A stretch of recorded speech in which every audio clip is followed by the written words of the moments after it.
Welcome back, baseball fans, to the Carryover League. We're eliminating the Texas Rangers. Just lost in the wild card round to the Clevetown Indians. Unfortunate loss for the Rangers. So it's time to move on from their 76 players. And I think there's going to be a couple of nice names in here that they'll have to say farewell to. And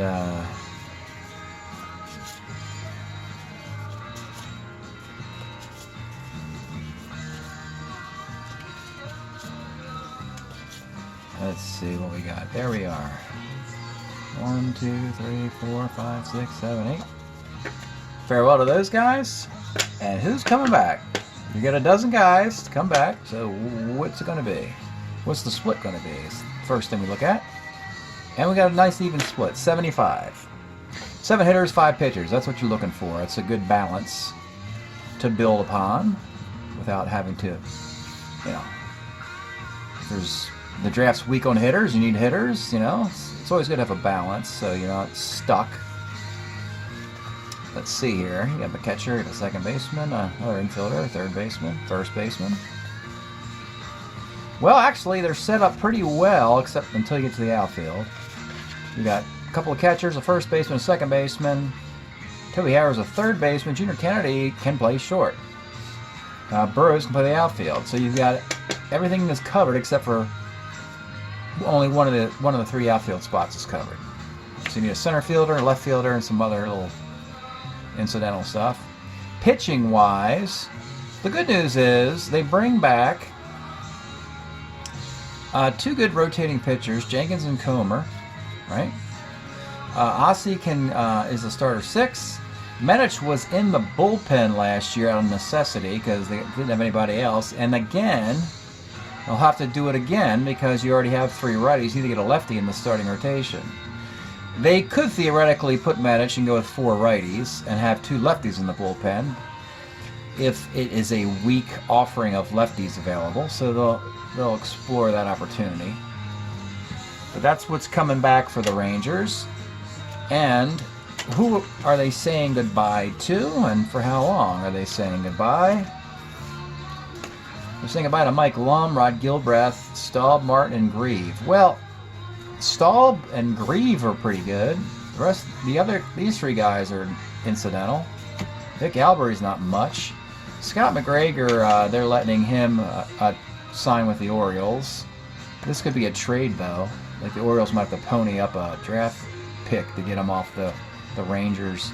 See, McGregor only pitched 15 innings, so I didn't think that I wanted to force him onto Texas forever. And some guy named Jeff Turpko, who was just an incidental again. Not much of a career there. So it'll be interesting to see what the Rangers do in this period. Let's check it out. Okay, Rangers. Let's see what they do with this team moving forward. First up will be Tom Grieve. He's interesting player. Can't remember. I know he's got like 1 really good year, and I hope it wasn't the one we just saw. Well, there's the career. 73. 73 was the big year. So it's been a while. 136 at-bats. And then after that year, it doesn't go very far at all. So, what we know is they printed a 77 card. It's not very good. And a 78 and a 79 probably weren't printed. He qualifies for waivers or retirement. I would just put him on waivers for now. The reason I put these guys on waivers for now, I don't want to... The retirement list you have to be careful with in the Carryover League. Every year I've been doing this, I've been safely under the 64. Meaning that it's like 58, 57, 52, a number well under 64. And then I just take really bad guys who are on waivers and I retire them. That creates a list of players who could come out of retirement even though it seems unlikely based on performance. The problem you have is if you have too many retires and exceeds 64, then you have a problem because that card doesn't come back. I mean, you know, 64 is the maximum number of guys to be retired. If it's 65 or 66, then some team is going to retire 3 guys, and therefore won't have the right number of keepers or waiver guys. So that's what you have to watch in the carryover league. But every year I've done it, I have not had a problem distributing the 128 keepers, the 64 waivers, and the 64 retirements. So Grieve is temporarily on waivers until I firm that up. Next up, Mike Lum. Not expecting much here either. Plays through to 81. Let's see, career Brave. He played for Cincinnati too. Returned to the Braves. Well, he's got a horrible 77 card. He's got a decent 78 and 79 card. Actually, that 78 card, it's got an 813 OPS. But this is tricky. The rules of waivers mean that he has to have the next year, he has to have a 77 card. Doesn't matter how bad it is, but Strat-O-Matic has to print it to qualify for waivers in my 4-year carryover. So, what I notice is, if you put him on waivers for the 77, you then pick him in 78 for that 813 OPS year. Otherwise, you just retire the guy because he's not that good. Or you keep him, which would be really dismal. Let me just, again, I will go plug this site, superds.tripod.com/SOM rosters. Is my source for just getting a quick look at the Strat rosters. We're going to take a peek at 77 really quickly. And for Lum, he was a Cincinnati Red extra player, I'm guessing. So let's see if he actually was a Red extra player. Yes, so he's on the 77 Reds. So because he's on the 77 Reds, I confirmed that with limited number of at-bats. We're going to put him on waivers. That 77 waivered card will largely be ignored, but at least the player's name will be on the radar to look for him in future years. So that's how that works. Rusty Staub next. Rusty, we know he'll be around. What a cool career this guy had. Rusty, what a great career for Le Grand Orange, who passed away in 2018. That was sad. Started with Houston, Montreal, the Mets, Detroit. Back to Montreal for a quick second. Texas for one good year, productive year. Then back to the Mets to finish it up. Had a good year with the Mets in 81, good year with Texas.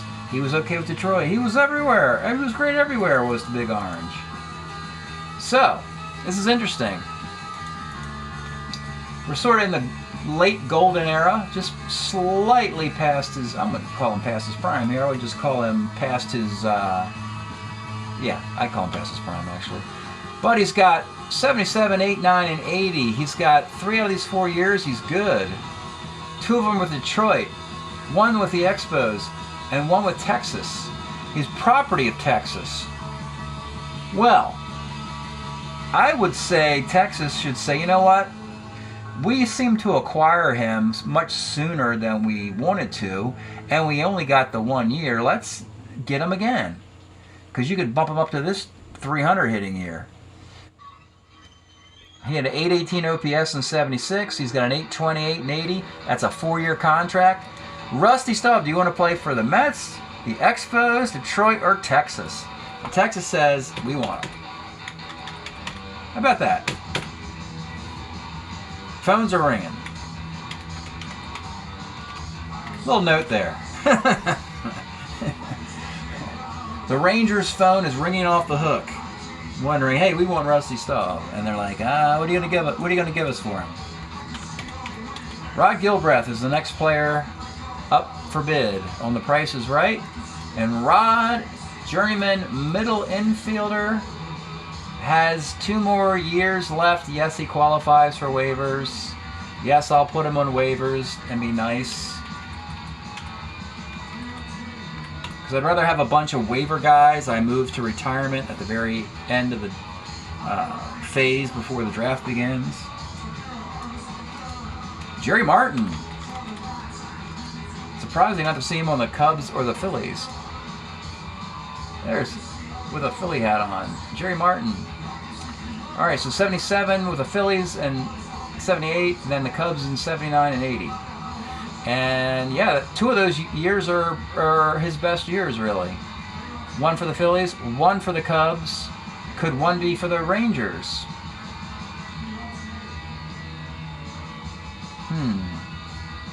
He has no connection whatsoever to the Rangers here. So for the moment, we're going to put him on waivers as well. Though,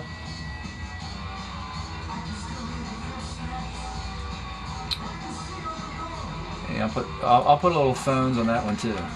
So I'm not sure what Texas is really going to do here. They could do a couple different things. They could move both, keep both. Not sure what the Rangers are going to do, but Martin and Stahl, they're going to get some value out of them. Vic Albery for the Twins. Yep, and he 76 card. He's done. He is retired. So his final year was 1976. So he's a definite retirement. And this is what I was saying. If you get too many guys whose final year is that current year, you get more than 64, you're kind of stuck. You got to bend the rules at that point and kind of make an exception to the rules of the carryover league if you have to.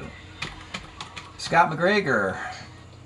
Okay, so this is a tricky one too. This is going to be one of the, what you'd call a keeper trade as well. He's going to be traded to the Orioles.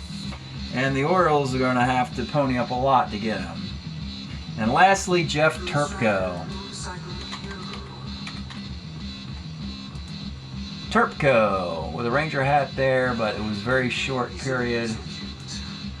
He doesn't have a card in 77. So, well, this is interesting here now. So what happens, the Rangers kind of got boxed in here a little bit because Turpko and Albery have to be retired.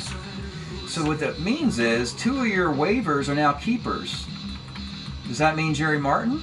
Does it mean McGregor, Lum, Grieve, Gilbreth? Grieve is a Ranger. Grieve is a Ranger, question mark. Jerry Martin's pretty good. So it's interesting to see what they're going to have to do. They could fix this internally, but seeing that they already have 2 retired guys,